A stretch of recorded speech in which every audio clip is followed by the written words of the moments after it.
Assalamualaikum warahmatullahi wabarakatuh. Saya Lutfi Aditya Ramadan, kelas 12 IPS 3. Saya akan menjelaskan konflik di Asia Selatan, kemerdekaan Bangladesh. Pada awal abad ke-20, wilayah Bengal merupakan salah satu wilayah Asia Selatan yang masuk kolonialisasi Inggris. Bengal pada 1905 dibagi menjadi dua wilayah, yaitu Bengal Barat dan Bengal Timur. Bengal Barat didominasi oleh orang Hindu, sementara Bengal Timur didominasi Muslim. Akan tetapi pada tahun 1912, Inggris kembali menyatukan wilayah Bengal akibat desakan dari orang-orang Hindu. Konflik pun tidak dapat dihindari dan semakin memuncak ketika wilayah-wilayah Muslim India meminta dipisahkan dari India dan menjadi negara independen. Sementara Muslim India mulai menyampaikan gagasan pemisah wilayah, orang-orang Hindu tetap bersikukuh untuk bersatu. Akhirnya pemerintah Inggris mengeluarkan Undang-Undang Kemerdekaan India pada tanggal 14 Juli 1947. Kemerdekaan India dan Pakistan. Undang-undang itu memisahkan wilayah kolonial India menjadi dua wilayah independen, yaitu India dan Pakistan. Pakistan merdeka pada tanggal 14 Agustus 1947, sedangkan India merdeka pada tanggal 15 Agustus 1947. Setelah kemerdekaan, ketakutan untuk masa depan segera menghadapi jutaan umat Hindu yang pindah ke tanah yang kini terpisah dari India. Di sisi lain, jutaan umat Muslim melarikan diri dari rumah mereka di India untuk mencari keamanan di Pakistan. Perjuangan memperoleh kemerdekaan. Pakistan adalah sebuah negara yang terbagi menjadi dua yaitu Pakistan Timur dan Pakistan Barat. Ibu kota negara berada di Karachi dan sekitar 90% kekayaan negara dipusatkan di Pakistan Barat. Sementara itu, 90% penduduk negara tinggal di Pakistan Timur yang relatif miskin dan tidak berdaya. Keputusan politik dan ekonomi yang dibuat oleh pemerintah Muhammad Ali Jinnah secara alamiah lebih menguntungkan Pakistan Barat.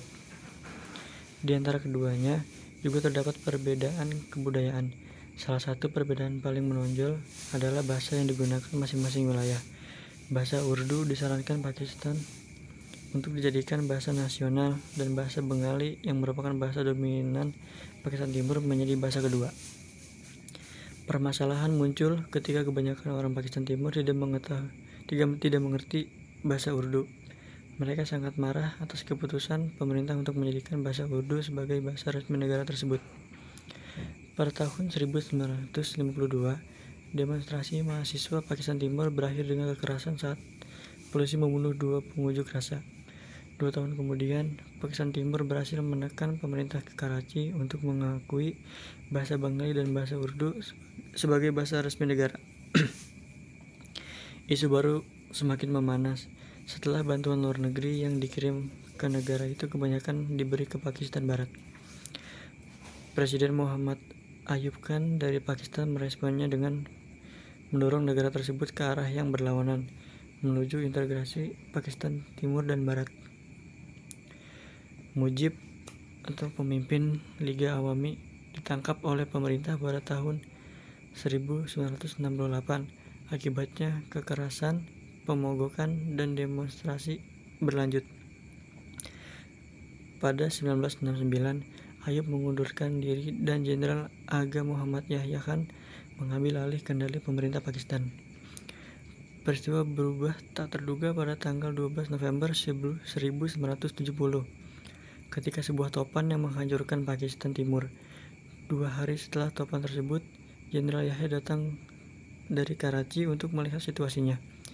Jenderal Yahya tampak acuh tak acuh yang semakin membuat rakyat Pakistan Timur marah. Pada 7 Maret 1971, Syekh Mujibur Rahman berpidato di lapangan pacuan kuda. Ia menyebut 4 poin untuk pertemuan Majelis Nasional pada 25 Maret. A. Mencabutnya darurat militer. B. Ditariknya seluruh personel militer ke barak. C. Penyelidikan kematian. D. Penyerahan kekuasaan untuk wakil yang terpilih oleh rakyat sebelum pertemuan Majelis Nasional. Jenderal Yahya telah memutuskan untuk menundukkan Pakistan Timur dengan menggunakan militer. Tindakan kekerasan yang merusak menggunakan militer dimulai pada tanggal 25 Maret 1971. Keesokan harinya, pada 26 Maret 1971, Bangladesh mengumumkan kemerdekaannya dari sebuah radio stasiun yang disita di Chittagong. Militer Pakistan terus memaksa Pakistan Timur untuk tunduk pada kekuasaan pemerintah pusat Pakistan. Ratusan orang meninggal pada malam pertama pertempuran sengit. Masyarakat Pakistan Timur menyadari ini awal perang untuk pembebasan. Tidak hanya tanah, infrastruktur, dan alam yang hancur, tetapi juga diperkirakan 1 juta orang meninggal dalam 9 bulan pertempuran. Akibat perang, 8-10 juta pengungsi membanjiri India dari Pakistan Timur. Serangan kepada pasukan Pakistan. Hal ini mendorong parlemen India untuk bertindak, mengutuk militer Pakistan dan memberikan dukungan kepada pemberontak di Bangladesh. Tentara India kemudian menyerang Pakistan Timur pada tanggal 4 Desember 1971 dan mengambil alih kota Dhaka. Hanya dalam 12 hari, Angkatan Darat India dengan bantuan pejuang Bangladesh berhasil memukul mundur pasukan Pakistan di Bangladesh. Peta wilayah Bangladesh. Konstitusi Bangladesh diadopsi pada tanggal 4 November 1972. Konstitusi ini mencontohkan konstitusi India dan menciptakan sebuah bentuk pemerintah parlementer. Mujib menjadi Perdana Menteri pertama dan Dhaka menjadi ibu kota bagian negara baru yang rapuh. Sekian dari saya. Wassalamualaikum warahmatullahi wabarakatuh.